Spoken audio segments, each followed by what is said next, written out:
Hi, beautiful Gemini. Welcome to New Era. My name is Emma. Gemini, I do apologize that you had to wait for a little bit. It just feels like I don't know what the heck. It's really tough to get up and running. I was like really getting going on Monday and Tuesday. I think it was. No, Monday. And then Tuesday and Wednesday, long story short, I just couldn't do work again. And it's like, it feels like there's a I don't know. I just hope that there's going to be a flow to these readings at some point. Okay, so I'm going to start by taking this deck that I usually use to get your overall energy. But the difference here, because I'm going to shake it up a little bit, just for my own, keep it interesting for myself, and maybe perhaps for you as well, hopefully, to just read out of the book. Straight out of the book, we're going to see what they want to tell you. Wow. Face your fears. Release the power of fear is coming up. And I'm not going to say anything about what I see. I'm going to go straight to the book. Do you carry any fears, Gemini?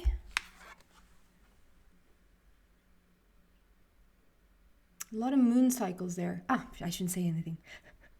It's really tough. Okay, here we go. Face your fears. Release the power of fear. Everyone experiences fear in some way. To triumph over fear, you need to understand it. And only then can you release its power over you. Okay, I'm not going to interfere here. I'm not going to interfere. Fear has a subtle way of showing up. Fear has a subtle way of showing you the dark side of yourself, immobilizing you, stealing your freedom and courage. Fear can also show you that something is worth fighting for and is an opportunity to build courage and a brave heart. The magic of nature and your angels will encourage you to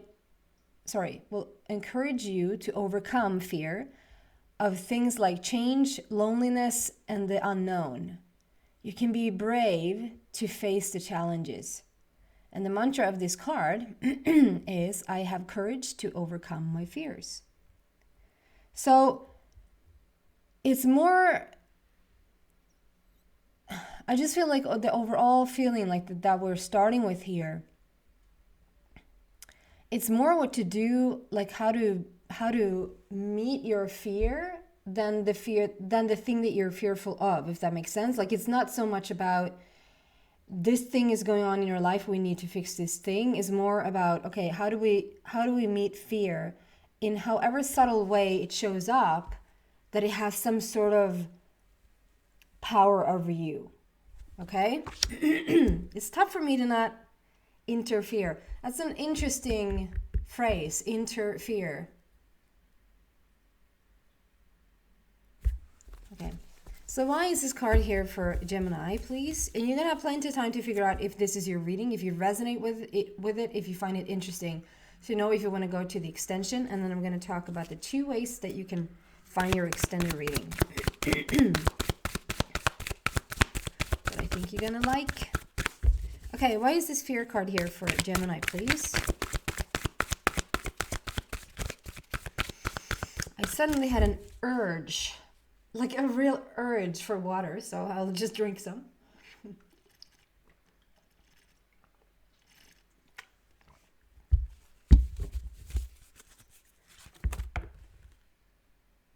Is that a yes? Okay. Interesting. It's like the easiest and the is I sort of just opened up the deck and out fell these 2 cards. It didn't fly out or anything. They just graciously just came out there. It's a beautiful process here. 8 and 9. 8 and 9 shows the process. 8 talks about power and strength. As above, so below, bringing heaven to earth. 9 because of what has come before here with the fear card, but also with accelerated motion and the shooting star.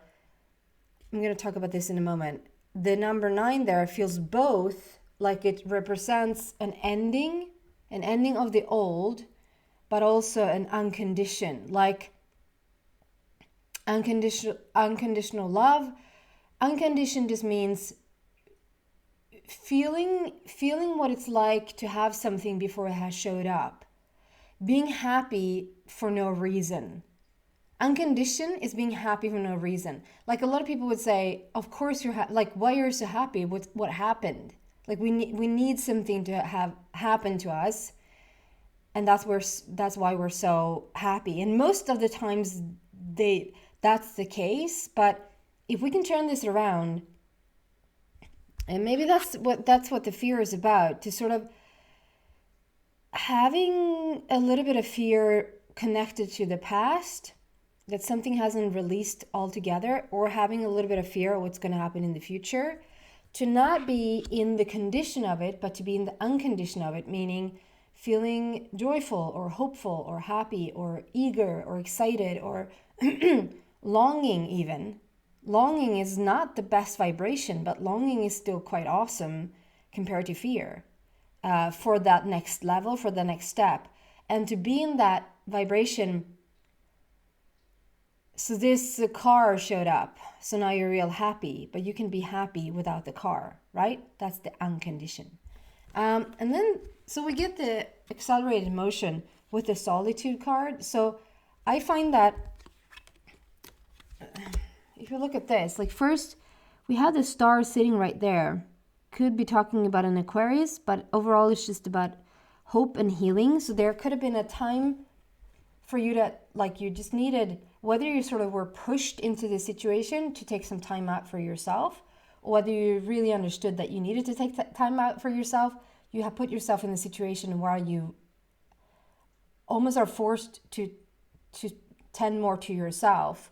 The star represents, and it sits there. It doesn't go anywhere. It's very much hermit mode. It's very much like reading up on where I want to go, like refocus, re-aim, like where am I headed? And the tower moment, there's been some sort of tower moment happening. So something in your immediate past, an immediate, I don't mean yesterday, your immediate past, I would say, is still like within the time frame of 2 to 3 years. If you're 3 years old, it's not going to be your immediate past. I don't think you're a 3-year-old to listen to this video. But anywho, there's this stuff that has happened, that's been going on in the past, and we don't even have to refocus on that because it's not necessary. It doesn't come out in that sense. That's put in stone.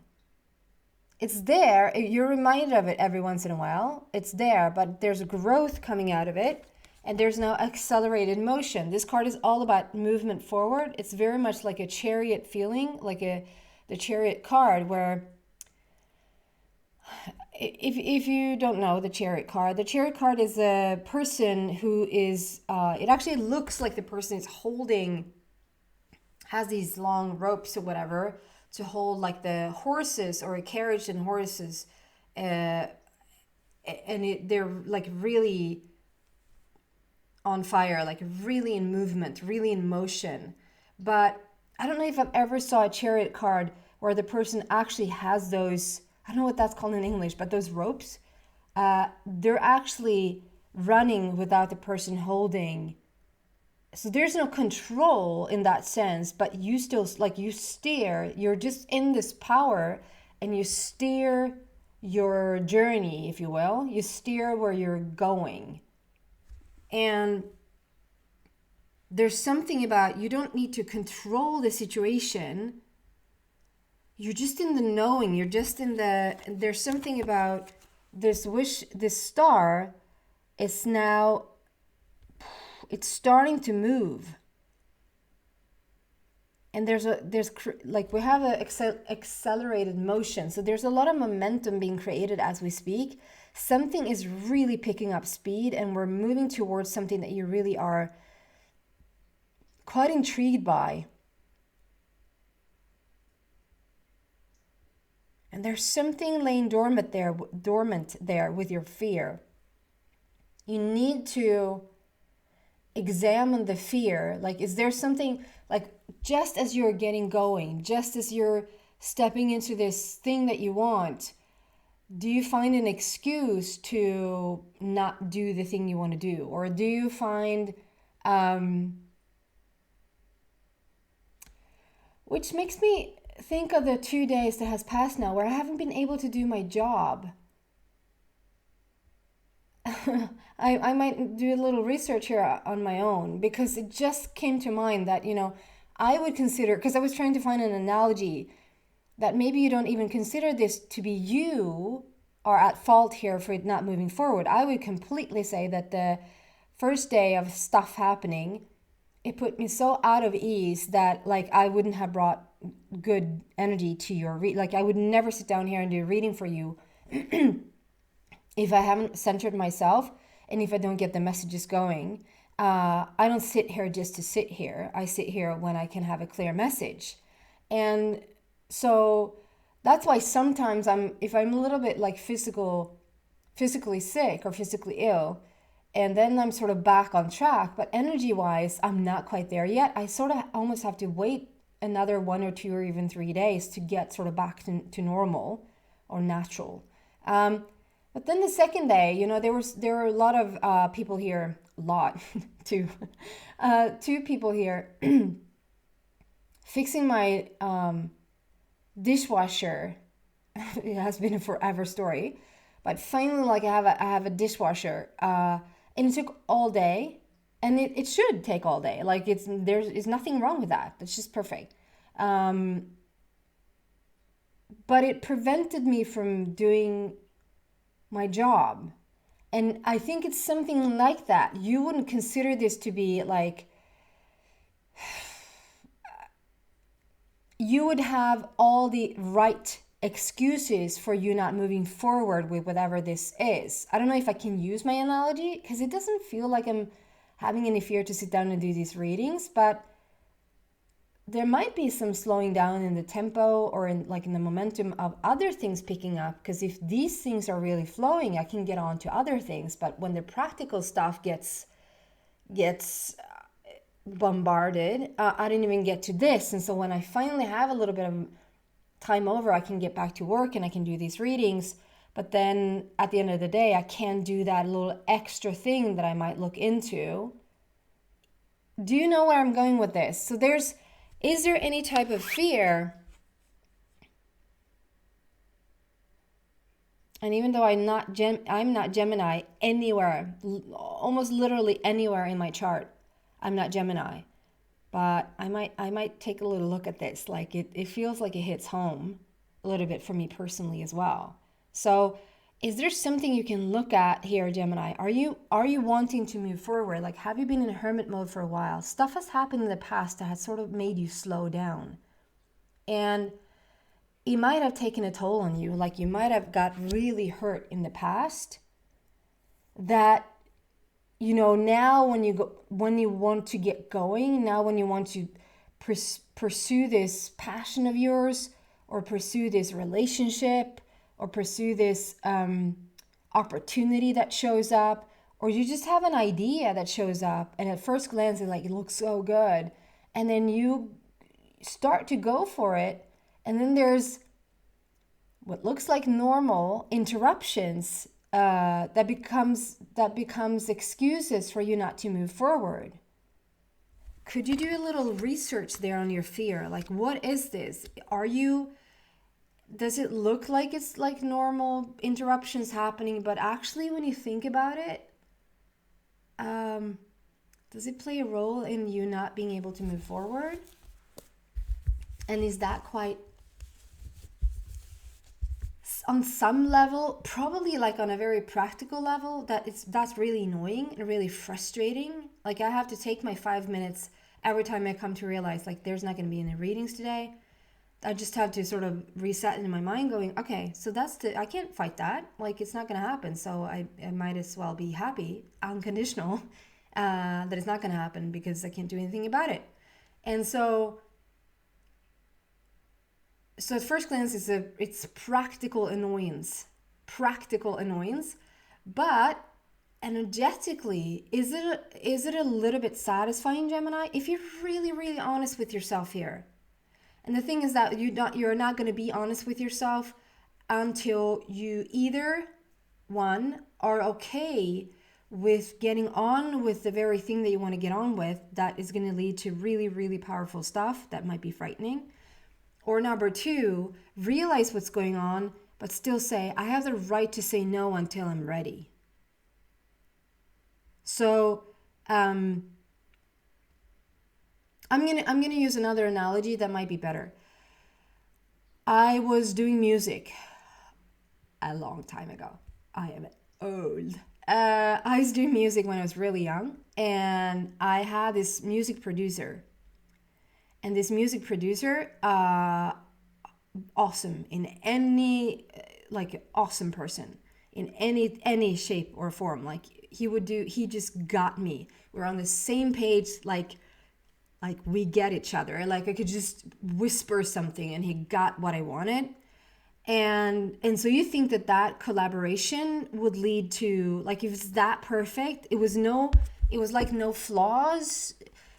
There were nothing that was like being interrupted, but the very thing of he rarely wanted to finish, like have a real finished product, like have a real finished, like, so we would do like probably 85 or even 95% of a song, coming up to the, whether you're into music or not, but like there's a mixing of the song, there's mastering of the song, there's just a whole bunch of stuff that goes into the production, and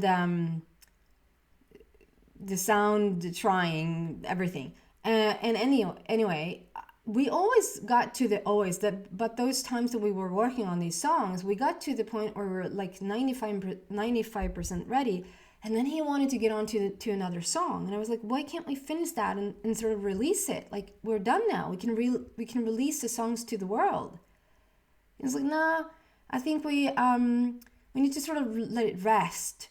We need to let it rest, and then we can get on with another song, and then we have like fresh ears and we can come back and see how it sounds. And I was like, that sounds really logical. That sounds really good. But the thing was, that happened with the next song and then the next song. And by the time, we finished 2 songs and they were so opposite to each other that it just made no sense. And the way that we released it made no sense. And it took me about 3 or 4 years after having this collaboration with him and growing up a little bit more and be a little bit more mature, that I realized that he was a perfect match for me, because I projected all my fears onto him, and I said, like, what's wrong with you? Like, why can't we just, and for the life of me, I did not see that was what I was doing. I could not wrap my brain around that I would be so fearful about releasing the music that then I needed to be responsible for the music. Then maybe people wanted things from me. Do I have to become someone that I don't want to be? Like, I have all these questions. And now I realize it wasn't him. It was my fear. It was my fear of moving forward, but I projected it onto him. And so I found the perfect match to live my dream for a bit, but to not make it public so that I was still safe, if that makes sense. Are you recognizing yourself? Take this in if this is like getting into a relation, like, it can have to, just so you know, it can be something completely different. It doesn't have to be like arts and crafts related. It doesn't have to be your job related. It can be getting into a relationship. You have all these excuses why you're not pursuing a relationship or why you're not saying yes to a relationship. And it looks so logical why you're not doing it. But is there something there? And I'm not here to say, Gemini, please do it. I'd say have a look at this. I mean, if you're not ready, if you're not in alignment with your wish or with your dream, when it actually happens, that's just going to be completely stressful. If you're not ready, I wouldn't pursue anything. So that I'm not saying that at all. I'm saying if you're maybe even a little bit frustrated that stuff doesn't happen moving forward, whether that's like job related, relationship related, passions you have, like hobbies you have, you want to have that turn into something. You're sitting on a book that you've been sitting on like forever and it doesn't get anywhere, maybe even sent out like to little publishers everywhere, and you find the perfect one that's going to say no because you're not ready. You might not be ready for the overload of the response that you're going to receive. You might not be ready for if it's going to be bringing some sort of fame. You might not be ready to deal with the emotions if you have a real honest connection with someone. Like whatever that is, like I would go deeper and I would take a look at it. We're going to just do one more here and then we're going to move into the extension and see what else we can find for you. What else can we add here for Gemini, please? Again, the camera probably doesn't catch that because it's a little bit too high up, but it's like, oh, it's too late now, but I was just show you like it's almost like I open the deck and it just falls out. I don't even have to, and that's the second time it happened, and so therefore I think it's a message. And so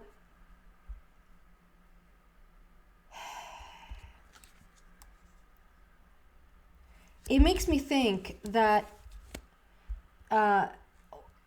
whatever this is, whatever this pursuit is, if this is like going after passion, a new job, a new relationship, if you just open up, it's just going to reveal itself. It's not even work. It's not even work like effort. It's not even effort put into it because, and you might feel like, oh my God, it's the most long time in, can you say that? In coming, because it feels like it has been forever that you've been wanting this thing and it just doesn't come. But when you take a little bit of like a look at your fear here and you just open up, it just falls out. It's not even effort. It's not even, and what falls out is everything turns beautiful. This is the Queen of Ariel. This is me after realizing what I did there with the producer. The queen has the queen has growth. The queen is wise. The queen has matured. And it's the Queen of Ariel. So the Queen of Ariel she has a Midas touch. This queen has a Midas touch. Everything she touches turns to gold. She knows how to make everything beautiful because she's starting to feel beautiful herself. So it's so much about your own personal journey, so much about like looking at yourself and how ready you are. And as you open up, nothing bad's gonna happen. It's just actually beauty. Just beautiful things is gonna fall out effortlessly. I'm going to take this into the extended and see what else I can find there. If you find that interesting, if you find like, yeah, I'm resonating, I'm drawn to this. Your soul.com, there's two ways. One is Vimeo. I cut the price in half there. You can no longer buy, you can rent. Or you can go to the donation site, buy me a coffee and buy me a coffee, or however many coffees you want for your extended reading. So one of those two choices is available for you. If not, thank you so much for watching, Gemini. I hope to see you back soon. Bye. Fearless.